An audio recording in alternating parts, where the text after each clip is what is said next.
Exercice numéro 3, donc on nous demande dans un premier temps de définir la courbe d'indifférence. Eh bien, la courbe d'indifférence, c'est le dessin, c'est la représentation géométrique des paniers de biens qui appartiennent à une même classe d'indifférence, autrement dit, qui apportent le même niveau de satisfaction, le même niveau d'utilité à un consommateur.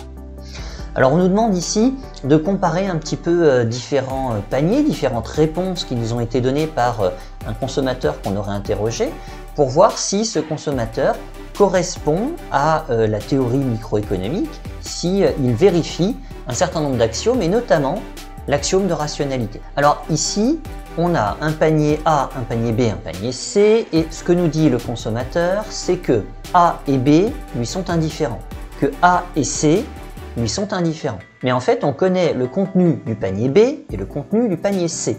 On s'aperçoit que dans le panier B, il y a à la fois plus de biens 1 et de biens 2 que dans le panier C.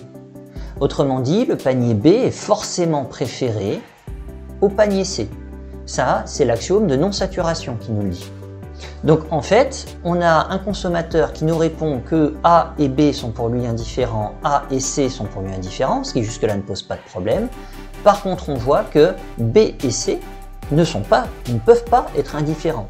Par transitivité, compte tenu des réponses de notre consommateur, on devrait avoir A indifférent à B, indifférent à C.